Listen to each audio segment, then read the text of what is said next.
Huwag mo akong pigilan sa mga insertions ko. Huwag ka nang makialam sa budget. Na ginagawa ko lang ang mga utos niya tungkol sa mga insertions na sinasabi niyang hindi na raw niya makilala. Nagsabi na ipinapa-insert ng mga projects ang Pangulo na worth 50 billion pesos.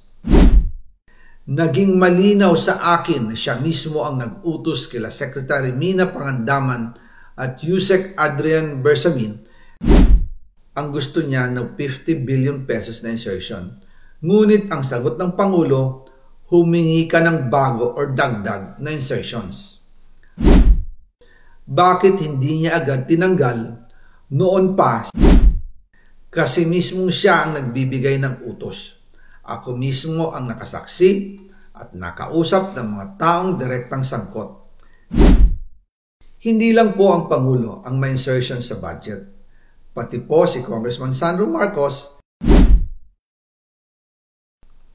Pero kahit na i-deliver na ang 1 billion pesos para kay Pangulong Marcos at kahit na isama na rin sa 2025 budget ang 100 billion pesos insertion sa pamamagitan ng BICAM Committee, ayon mismo sa utos ng Pangulo, nagagalit pa rin daw si BBM. Kaya noong February 2025, sumulat po ako ng isang confidential letter kay Pangulong Marcos. Doon ko ipinaliwanag na ginagawa ko lang ang mga utos niya tungkol sa mga insertions na sinasabi niyang hindi na raw niya makilala. Ilalabas ko po ang sulat ko sa Pangulo kasama ng bidyong ito. Si Yusek Jojo Cadiz ang nag-ayos ng aming meeting noong March 2025 sa 1201 Aguado Street, tapat ng Malacanang, Gate 4. Pero sa halip na kumalma ang Pangulo, lalos lang siyang nagalit. Sa halip na itanggi o linawin niya ang tungkol sa 100 billion insertion, pinagsabihan niya kami ni dating Speaker Romualdez at sa akin mismo, diretsahan niyang sinabi, huwag mo akong pigilan sa mga insertions ko. Huwag ka nang makialam sa budget. Dahil sa mga binitawang salita sa akin ni BBM, naging malinaw sa akin na siya mismo ang nag-utos kila Secretary Mina Pangandaman at Yusek Adrian Bersamin na ipasok ang 100 billion pesos worth of projects.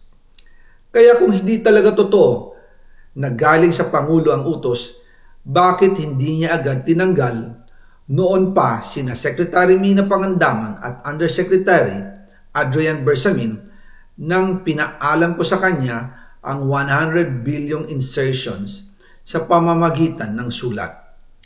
Bakit ngayon lang nila pinag-resign kung kailan nalaman ng publiko ang tungkol dito?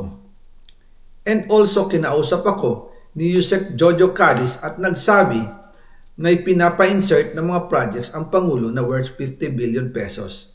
And sinabi ko kay Yusek Jojo na meron ng instruction kay Secretary Mina Pangandaman at Yusek Adrian Bersamin about the 100 billion pesos insertion. And sabi niya, kakausapin niya ang Pangulo na kung pwede, doon na lang i-charge ang gusto niya ng 50 billion pesos na insertion. Ngunit ang sagot ng Pangulo, humingi ka ng bago or dagdag na insertions. Doon po nakita at naramdaman na hindi pwedeng sabihin ng Pangulo na wala siyang alam sa mga nangyayari. Kasi mismo siya ang nagbibigay ng utos. Ako mismo ang nakasaksi at nakausap ng mga taong direktang sangkot. Kaya hindi na pwedeng maghugas kamay at magturo na parang inosente. At kung titingnan ninyo ang 2026 budget, may panibago siyang 97 billion insertions. Pero ngayon, ipinasok na mismo sa President's Budget or NEP 2026. Yan po ang kinumpirma ni Secretary Manny Bunoan na may instructions ang Pangulo na magpasok ng 100 billion ulit sa President's Budget. Kaya wala na siyang pwedeng ipamigay. Ito ay nalaman ko noong May 2025 sa meeting namin kasama si dating Speaker Romualdez sa number 30 Tamarind Street, Forbes Park. Kaya nang nadiskubre ng House of Representatives ang insertion sa flood control sa 2026 budget, ibinilik namin ang DPWH NEP 2026 dahil mali na ito at panibagong flood control projects na naman. Hindi lang po ang Pangulo ang may insertion sa budget. Pati po si Congressman Sandro Marcos, meron din pong pinapasok taon-taon. Noong 2023, may 9.636 billion pesos. Noong 2024, 20.174 billion pesos. At nitong 2025, 21.127 billion pesos. Lahat-lahat, ang kabuuan ay 50.938 billion pesos. At bawat taon po, sa tuwing dumarating ang BICAM budget process, lagi po may utos si Congressman Sandro na ipasok ang mga proyekto niya. Nalaman ko na lang sa mga contractor na galit siya sa akin nung pinag-uusapan na ang 2025 GAA budget. Ang sabi daw niya, ipatatagal ako at magpa-file ng maraming kaso laban sa akin. Kasi kulang ng 8 billion pesos yung insertion na gusto niyang ipasok.